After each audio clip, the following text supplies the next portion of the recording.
नमस्कार विद्यार्थी मित्रांनो, मी ऑफिसर एज्युकेशन चॅनलमध्ये तुम्हा सर्वांचं स्वागत आहे। आज आपण 17 जानेवारीच्या इम्पॉर्टंट अशा चालू घडामोडी पाहणार आहोत। लेक्चरला सुरुवात करण्याआधी ज्यांनी कोणी चॅनलला सबस्क्राइब केलेलं नाही त्यांनी खाली सबस्क्राइब नावाचं बटन आहे, त्या बटनवरती क्लिक करा। त्यानंतर तुम्हाला एक बेल आयकॉन येईल, त्या बेल आयकॉनवरती सुद्धा क्लिक करा, जेणेकरून नवीन व्हिडिओ अपलोड केले की तुम्हाला त्याचं नोटिफिकेशन येईल।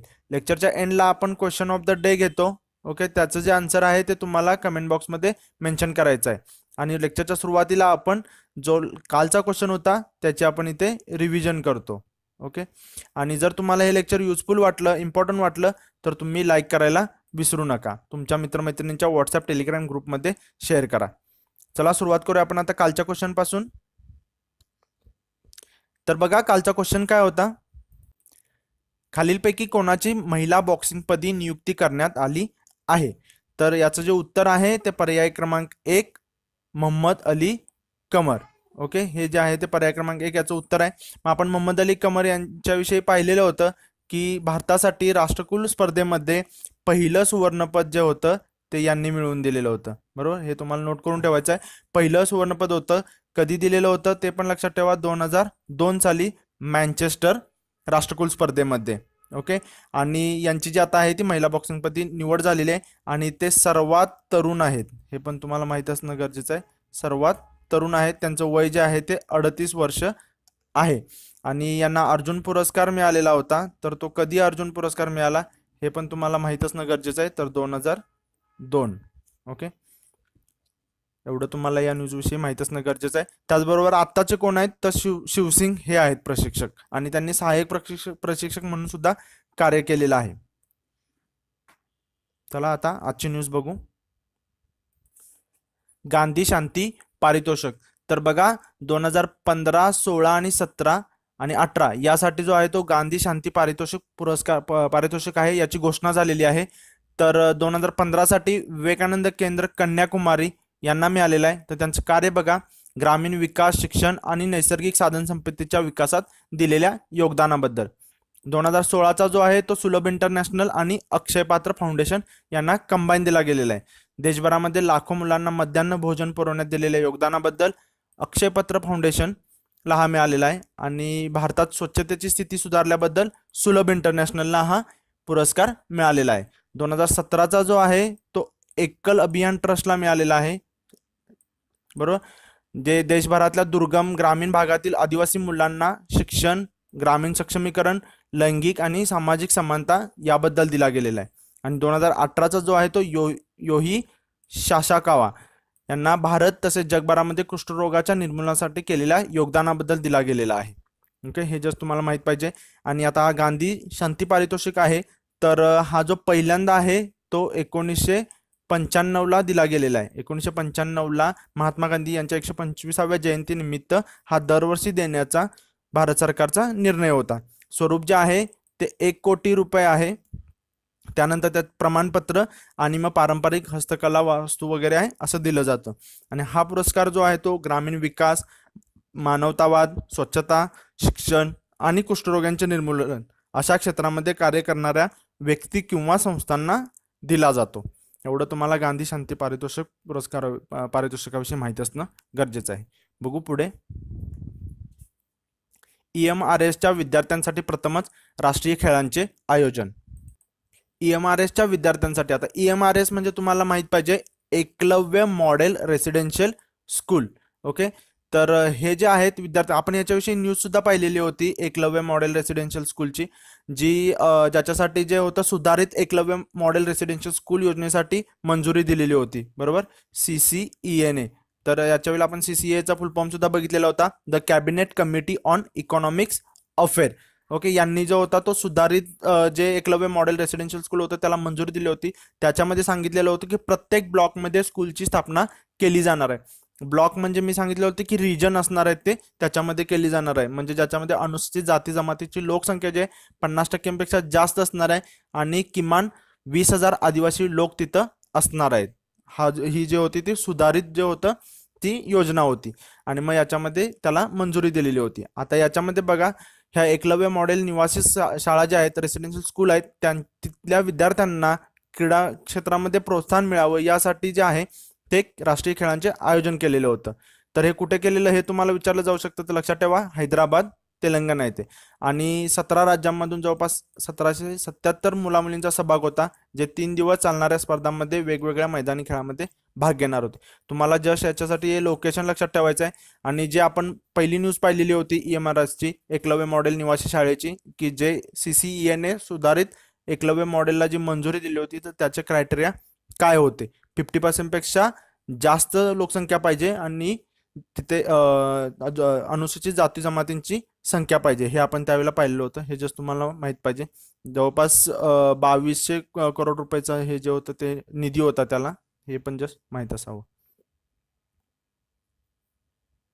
बघू पुढे. मनू साहनी. तर बघा, इंटरनॅशनल क्रिकेट काउन्सिल म्हणजेच ICCने त्यांची जी आहे ते CEO पदी निवड केलेली आहे. मग आता तुम्हाला मनू साहनी यांच्याविषयी पण माहित पाहिजे आणि ICC विषयी सुद्धा माहित असणं गरजेचं आहे. तर ICCचा फुल फॉर्म काय, इंटरनॅशनल क्रिकेट काउन्सिल आपण पाहिलेलं होतं. बघा आता ICCचं पण तुम्ही तुमच्या जे तुम्हाला फुल फॉर्म विचारला जाऊ शकतो त्याच्यामध्ये ऍड करा. ट्राय बघितलं आपण, भीम बघितलं, NSC बघितलं, आता ICC पण बघितलेलं आहे. 2 दिवसांमध्ये आपण 4 जे आहेत ते ॲब्रिव्हिएशन बघितलेलं आहे. तर हे जे मनू साहनी आहेत ते याआधी सिंगापूर स्पोर्ट्स हबचे CEO पद त्यांनी भूषवलेलं आहे. त्यानंतर ESPN स्टार स्पोर्ट्सचं मॅनेजिंग डायरेक्टर पद सुद्धा त्यांनी भूषवलेलं आहे. एवढं तुम्हाला मनू साहनी यांच्याविषयी माहीत पाहिजे. आणि मनू साहनी जे आहेत ते डेव्हिड रिचर्डसन आफ्रिकेचे आहेत, त्यांची आता जागा घेणार आहेत. ICCचे अध्यक्ष कोण आहेत, चेअरमन शशांक मनोहर आहेत. आणि रिचर्डसन आहेत, त्यांनी जे आहे ही जे मॅनेजर पद जे होतं हे जे होतं ते त्यांनी 2012 साली हे केलेलं होतं, धारण केलेलं. तर आता इथं ICC आलेलं आहे. ICCचं मी दरवेळेला येईल त्यावेळी सांगितलेलं आहे तुम्हाला की ICCची जी स्थापना आहे ती कधी झाली. ओके, तर ICCची स्थापना जी आहे ती 1909 साली झाली. बरोबर, 1909 साली झाली. त्यावेळेला त्याचं जे नाव होतं ते इम्पेरियर क्रिकेट कॉन्फरन्स होतं. बरोबर, त्यानंतर 1965ला त्याचं नाव चेंज केलं गेलं आणि 1965ला जे नाव ठेवलं गेलं ते इंटरनॅशनल क्रिकेट कॉन्फरन्स ठेवलं गेलं. आणि 1989 पासून ICCचं जे नाव आहे इंटरनॅशनल क्रिकेट काउन्सिल हे आता चालू आहे.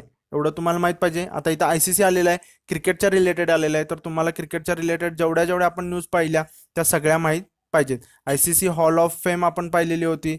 तर हॉल ऑफ फेम मध्ये राहुल द्रविड कितवा, तर 5वा आहे. बरोबर, हे आपण पाहिलेलं. त्याच्या आधी कोण कोण होतं हे पण माहीत पाहिजे. बिशन सिंग बेदी, कपिल देव, सुनील गावस्कर, अनिल कुंबळे हे 4 होते आणि राहुल द्रविड 5वा आहे. त्याचा क्रायटेरिया आहे की रिटायर्ड होऊन कमीत कमी 5 इयर्स झालेले पाहिजेत, कारण सचिन नाही आहे, त्यामुळे हा क्वेश्चन येणं साहजिकच आहे. त्यानंतर भारताने ऑस्ट्रेलियाच्या धर्तीवर प्रथमच कसोटी मालिका जिंकलेली होती. बरोबर, त्याच्यामध्ये प्लेयर ऑफ द मॅच आणि सिरीज जो होता तो चेतेश्वर पुजारा होता. बरोबर, त्यानंतर कोहलीचं शतक आपण पाहिलेलं होतं, 25वे शतक. बरोबर, 25वे शतक जे होतं, हा 25वा शतक कमीत कमी इनिंग्समध्ये करण्याचा विक्रम केलेला आहे. 127 इनिंग्समध्ये केलेला आहे आणि हा जगातील दुसरा खेळाडू बनलेला आहे. बरोबर, याने जो आहे तो सचिन तेंडुलकरचा रेकॉर्ड मोडलेला आहे, हे आपण पाहिलेलं होतं. सचिनने जे होतं ते 130 डावामध्ये केलं होतं आणि सर डॉन ब्रॅडमन होते, त्यांचं 68 डावामध्ये होतं. बरोबर, त्यानंतर याशिर शहाने जो होता तो 82 वर्ष जुना विक्रम मोडलेला होता. त्याने कमीत कमी सामन्यांमध्ये 200 गडी बाद करण्याचा विक्रम केलेला आहे.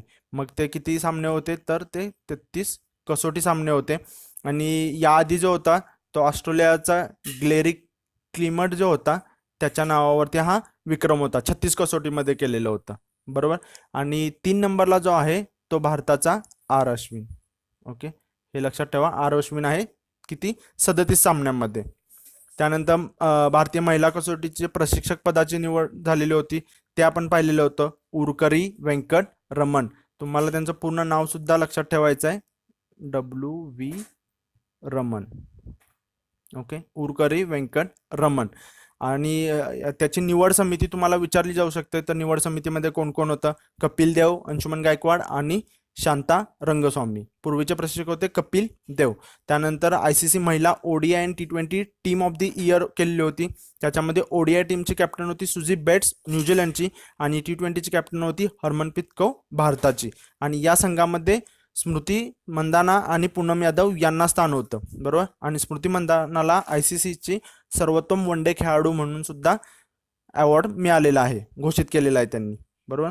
आणि सुरुवातीला ज्यावेळेला वर्ल्ड कप स्टार्ट झालं त्यावेळेला आपण पाहिलेलं होतं की हरमनप्रीत कौरने T20 मध्ये वर्ल्ड कपमध्ये पहिलं शतक झळकवलेलं होतं, बरोबर. आणि ती पहिली भारतीय ठरलेली होती. एवढं जस्ट तुम्हाला क्रिकेट विषयी माहित असणं गरजेचं आहे. बघू पुढची न्यूज.